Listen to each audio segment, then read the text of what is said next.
A $2 billion investment that former President Trump's son-in-law, Jared Kushner, secured last summer from a fund led by the Crown Prince of Saudi Arabia has raised questions about the ethics.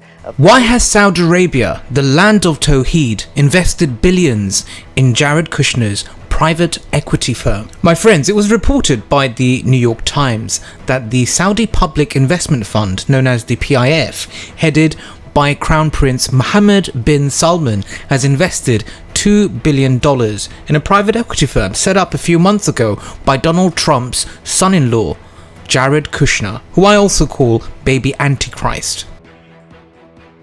And this can be viewed in many ways. Firstly, I think Saudi Arabia's de facto ruler Mohammed bin Salman and future king is banking on Trump making a comeback to the White House by winning the 2024 presidential elections. Secondly, the Crown Prince's relationship with Joe Biden's Democratic administration is going through a period of tension marked by distrust, especially after Mohammed bin Salman turned down Biden's request for an oil production hike to bring down prices, renewed his commitment to the OPEC Plus deal he struck with Vladimir Putin, failed to condemn the Russian military operations out there in Ukraine, and reached out to China. Also, I believe Jared Kushner, the baby Antichrist, is being repaid for defending bin Salman after US intelligence agencies concluded that Mohammed bin Salman ordered the murder of journalist Jamal Khashoggi. And also, Jared Kushner helped to stir a 10-year, $110 billion weapons sale to Saudi Arabia through Congress. Jared Kushner, the architect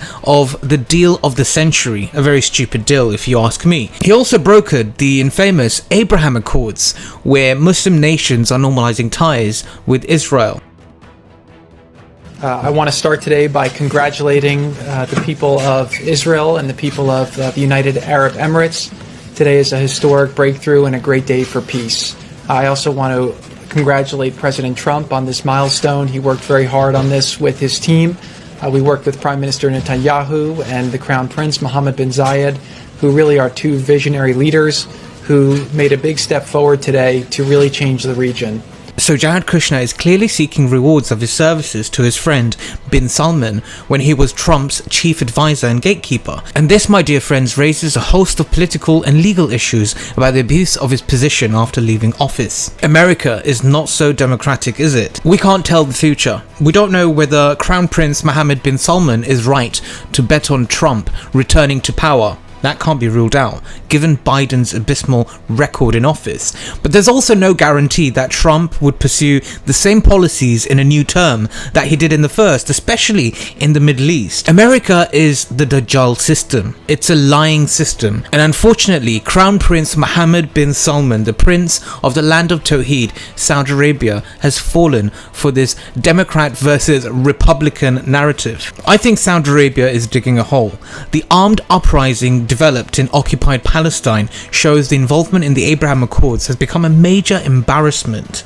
Whenever there's a conflict out there between the Israelis and the Palestinians, Muslims of the region and the world are pointing their finger at Arab regimes, and indeed, this has become a threat to them. And they've been caught up in it, and it's their own fault. No matter how much nationalism and modernity the Saudis and the United Arab Emirates pump to the masses, there will always be Muslims in Saudi Arabia and the UAE who will condemn Israel and will never support it. And will these leaders who have normalized ties and have secret ties to Israel dismiss Israeli crimes in the occupied territories?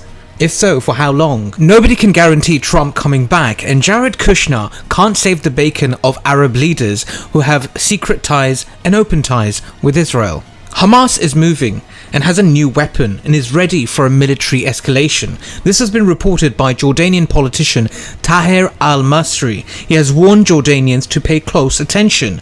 Al-Masri revealed estimates and information indicating that Hamas, in the Battle of Saif al-Quds last year, used weapons that appear to be a very small part of its missile capabilities.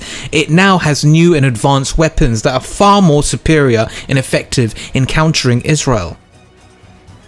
As things escalate in the Holy Land, the Arab leaders who secretly have ties with Israel, as well as open ties due to the Abraham Accords, will have to choose sides. They must not forget they're ruling over Muslim majorities, and Muslims will never forget and ignore Palestine. Jared Kushner, the baby Antichrist, is giving these leaders false hopes, and it will end in their destruction.